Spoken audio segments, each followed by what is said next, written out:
Olá pessoal, tudo bem?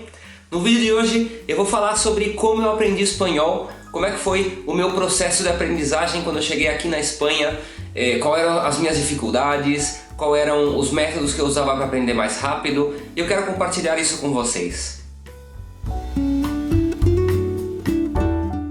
Quando eu cheguei aqui na Espanha, eu não sabia falar praticamente nada de espanhol. A única coisa que eu sabia falar era Hola, ¿qué tal?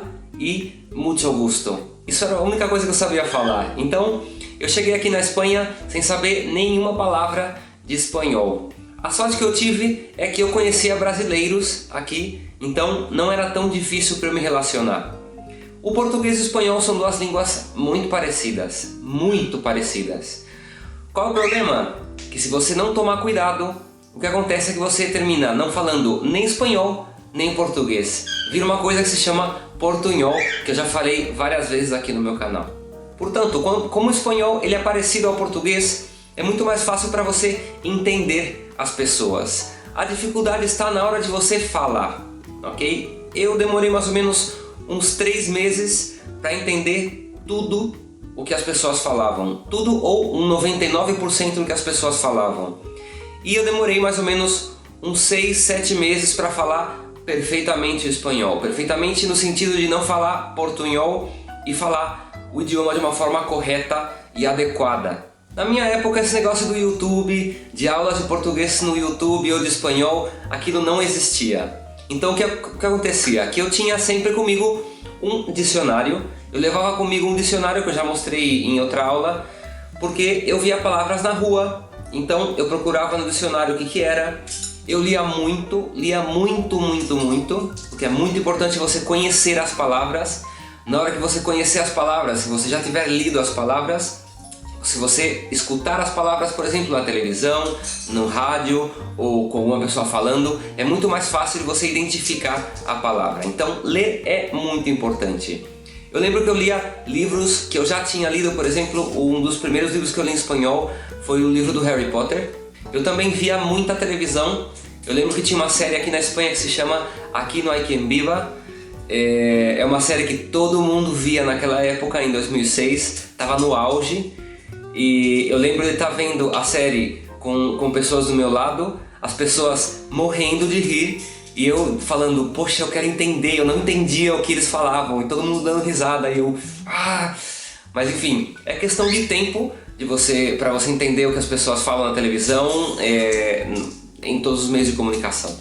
Eu também fiz um curso rápido de espanhol aqui na Espanha, quando eu cheguei aqui. Foi um curso que eu fiz durante um mês. Mas eu acho que esse curso, se eu for colocar na balança, esse curso não me ajudou muito, não. Me ajudou a ter uma ideia básica da gramática, mas o que eu aprendi nesse curso durante esse mês, eu realmente já sabia. É uma coisa que eu já usava no meu dia a dia. Então, eu acho que não foi muito útil para mim. É completamente normal você confundir um pouquinho as palavras quando você está aprendendo um idioma. Por exemplo, eu lembro, nas primeiras semanas que eu estava aqui na Espanha, eu fui numa quitanda. Uma quitanda é um lugar onde se vende frutas e verduras. E eu pedi pro moço que estava atendendo, eu pedi uma lechuza. Ao invés de pedir uma lechuga, lechuga significa alface, eu pedi uma lechuza com Z, que significa coruja. Então imagina a cara do rapaz, eu pedi uma coruja pro rapaz quando eu tinha que pedir uma alface. Mas são coisas completamente normais. Outra coisa que pra mim foi um pouco difícil é o uso do verbo ter e do verbo haver.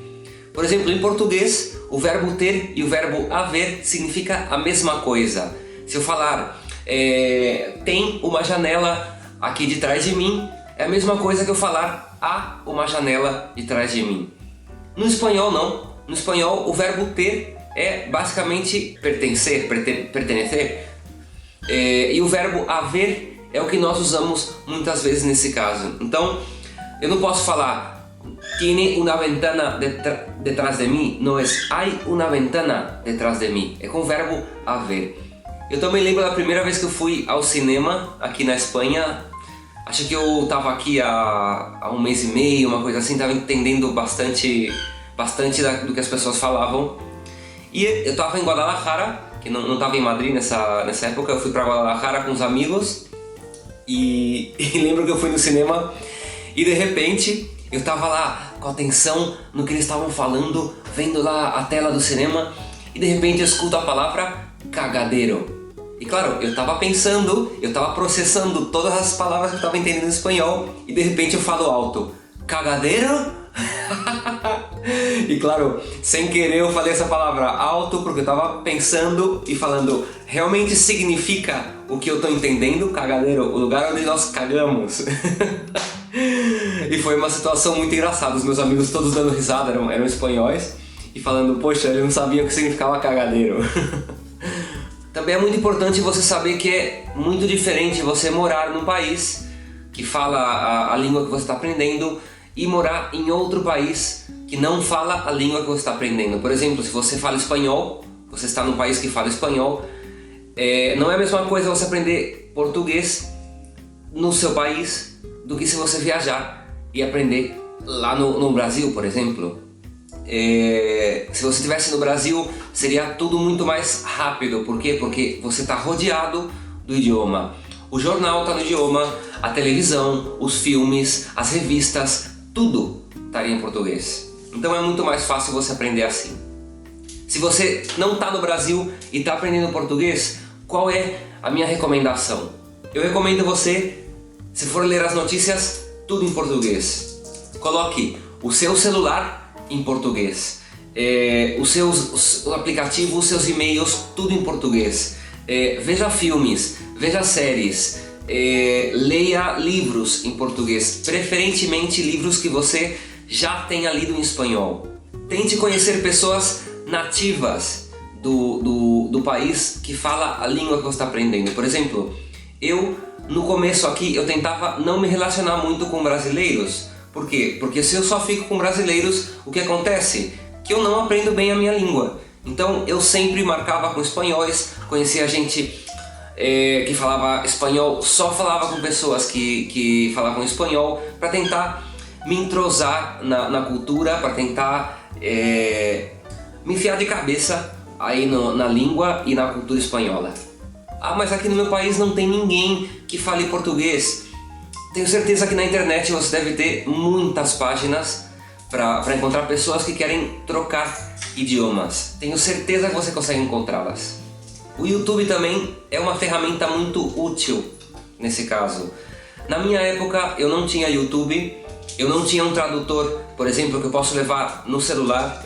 O meu tradutor era um dicionário, porque naquela época a internet não era tão avançada igual é agora. Então agora é muito mais fácil. Então aproveite essas ferramentas para você aprender. Quanto tempo você vai demorar? Não se sabe. É impossível saber porque cada pessoa demora um tempo para aprender. Depende da sua facilidade para aprender idioma, depende do tempo que você tiver para estudá-lo, etc.